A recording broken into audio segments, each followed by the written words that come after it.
Berapa hari yang lalu, itu Kementerian Pertahanan itu mengangkat staf khusus 6 orang. Bahkan satu di antaranya menurut saya menjadi sangat menarik. Staf khusus dalam bentuk influencer. Tentu kita menjadi kaget kalau Mahkamah Konstitusi dipotong, KY dipotong, kenapa kepolisian enggak? Apakah berarti kerja-kerja kepolisian itu lebih penting daripada kerja-kerja Mahkamah Konstitusi? Apalagi pertanyaan di ujungnya adalah uang itu akan mau dikemanakan? Penghematan itu dilakukan untuk apa? Ketika IKN membakar uang ratusan triliun, tentu pertanyaan mendasar kita ini sebodoh apa sih sebagai sebuah negara? Logis nggak sih? Kita mau berhemat, tapi jumlah pejabatnya terus ditambah. Kita mau berhemat, tapi jumlah kementeriannya terus dianak-pinakkan.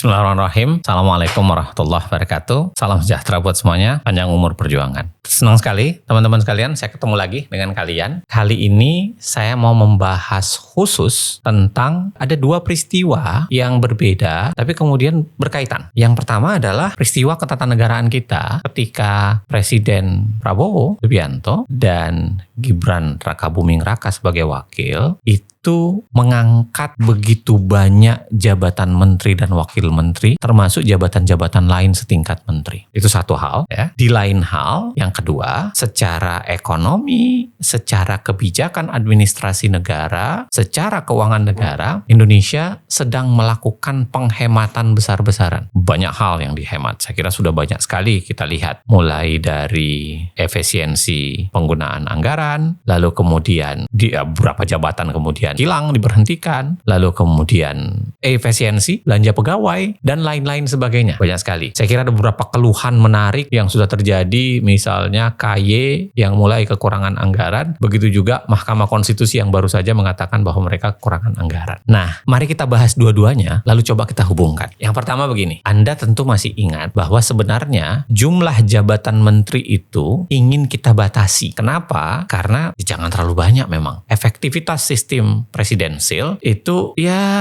tidak terlalu banyak menteri memang. Amerika tidak terlalu banyak menteri. Dalam hal tertentu ada banyak riset sebenarnya yang menjelaskan bahwa Indonesia itu juga kira-kira butuhnya mungkin sekitar 24, paling banyak 28 deh kementerian. Artinya apa yang ada di Undang-Undang Kementerian Negara masih terpenuhi. Undang-Undang Kementerian Negara itu mengatakan 34. Asal muasal 34 itu sama logikanya. Yaitu mengatakan jangan terlalu banyak menteri. Nggak usah terlalu banyak menteri, makanya dibatasi. Itu keluar tahun 2008, lalu dipakai SBY. SBY ya mencari jalan keluar melalui mengangkat begitu banyak wakil menteri. Jadi kalau kita ingat di zaman SBY 34 menteri dia polkan, habis itu dia mengangkat wakil-wakil menteri sekian banyak. Sehingga jumlah kabinetnya mungkin sekitar 50-an, 56 variasi. Kita tentu masih ingat itu. Nah, menteri itu jabatan tersendiri. Wakil menteri itu jabatan lain. Kalau menurut Undang-Undang Kementerian Negara, jabatan wakil menteri itu adalah jabatan yang dapat diadakan oleh presiden untuk adanya tugas-tugas khusus yang diinginkan oleh presiden. Nah, mari kita lihat postur anggaran,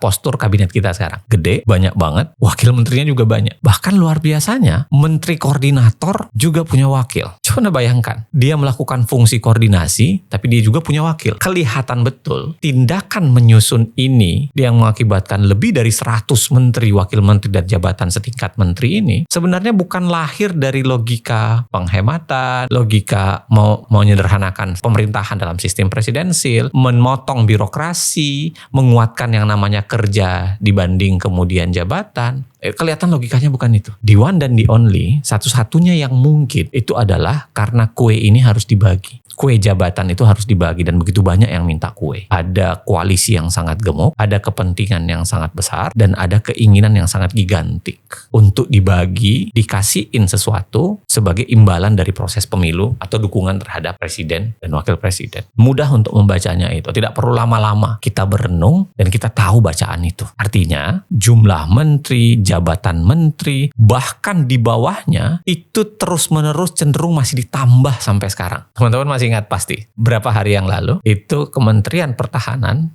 itu mengangkat staf khusus 6 orang. Bahkan satu di antaranya menurut saya menjadi sangat menarik. Staf khusus dalam bentuk influencer. Kita tahu itu. Nah, artinya apa? Saya tidak menduga ada logika penguatan kerja yang dilakukan adalah bagaimana membentengi sebenarnya. Makanya kenapa diambil influencer? Supaya apa? Ya bisa membentengi pemerintah dari kemudian kritik, bisa membangun opini publik. Padahal yang dibutuhkan adalah kerja, bukan image. Yang kita butuhkan adalah kerja. Lagi-lagi bukan image. Nah, itu kejadian pertama yang kelihatannya berseberangan diametral dengan upaya penghematan. Negeri kita sedang melakukan penghematan. Banyak pekerjaan-pekerjaan yang kemudian Anda tahu pasti sudah viral, ada yang kemudian diberhentikan, ada yang kemudian diganti, ada yang kemudian bahkan termasuk soal belanja pegawai. Ada beberapa hal yang sebenarnya saya setuju penghematan itu. Penghematan itu bagus. Memang karena gejala inefisiensi itu tinggi. Saya hakul yakin setuju saya. Tapi pada saat yang sama, kalau dibiarkan penghematan itu terlalu ketat dan mengganggu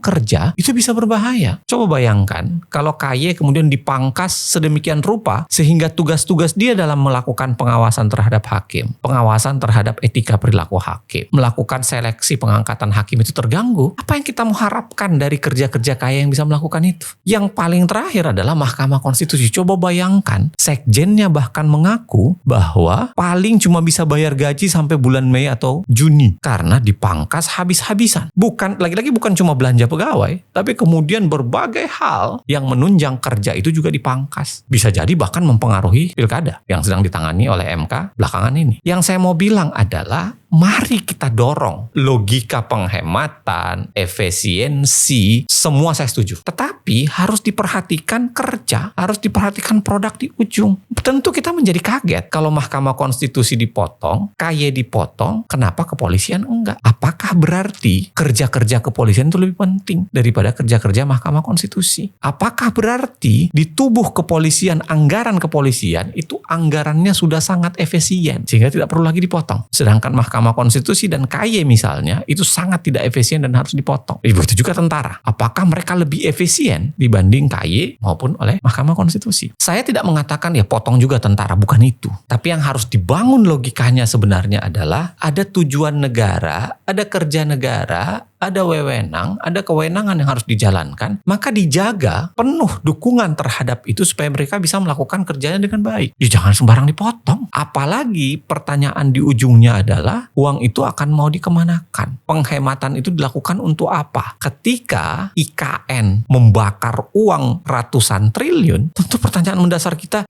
ini sebodoh apa sih sebagai sebuah negara? Misalnya nih, kalau IKN betul-betul mangkrak dan kita sudah membakar uang ratusan triliun di sana, kita kayak menjadi bodoh banget gitu. Kita bakar uang untuk suatu monumen yang entah kapan akan dilanjutkan, tapi pada saat yang sama kita halangi lembaga-lembaga penting untuk bekerja menjadi dengan baik karena kemudian anggarannya dibatasi. Saya tidak mengerti apa sebenarnya yang dibalik logika penghematan itu. Walaupun saya katakan iya, penghematan itu penting, efisiensi pasti penting. Saya akui belanja-belanja yang tidak penting masih sangat banyak. Tapi kalau seperti yang dikeluhkan oleh KY, dikeluhkan oleh Mahkamah Konstitusi terjadi, ini pertanyaan mendasar. Belum lagi yang saya bilang tadi, ada lembaga-lembaga yang bebas dari sunatan itu. Apakah dasarnya guntingnya sama? Jangan-jangan karena guntingnya berbeda. Standar pengguntingannya juga berbeda. Nah, ini dua peristiwa tentu saja, tapi coba teman-teman renungkan dan coba teman-teman gabungkan. Logis nggak sih kita mau berhemat, tapi jumlah pejabatnya terus ditambah. Kita mau berhemat, tapi jumlah kementeriannya terus dianak-pinakkan.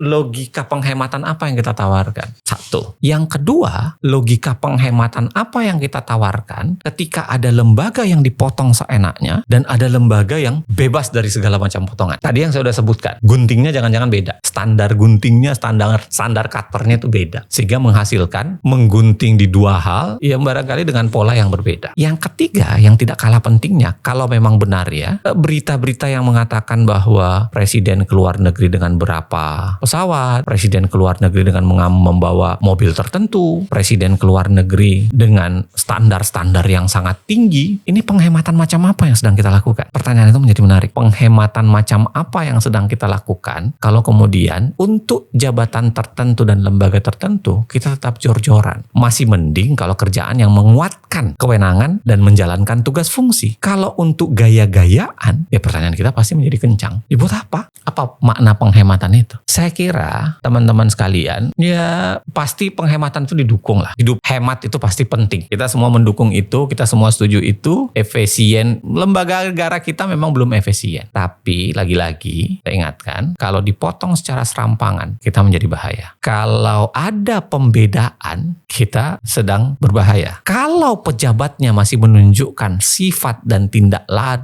tanduk yang tidak melakukan penghematan, maka penghematan itu sebenarnya dialamatkan untuk siapa? Jangan-jangan penghematan itu bukan untuk memperbaiki kondisi keuangan negara, tapi penghematan itu sedang dilakukan untuk mendomestikasi lembaga tertentu, menjinakkan lembaga tertentu, sehingga mereka tidak bisa bekerja secara penuh, efektif, dan menghasilkan produk yang luar biasa. Ini dua hal yang terpisah, tapi sebenarnya berkaitan. Kalau atas dasar penghematan, kenapa pejabatnya terus ditambah, terus diproduksi, bahkan ditambah dengan jumlah yang sangat wah. Ini bagi saya sederhana saja. Negara ini memang membutuhkan cara berpikir yang lebih waras untuk melihat dua realitas yang berbeda, tapi sebenarnya sangat nyambung dan sangat penting untuk dilihat secara bersamaan atas dasar yang namanya penghematan itu. Terima kasih, panjang umur perjuangan. Assalamualaikum warahmatullahi wabarakatuh.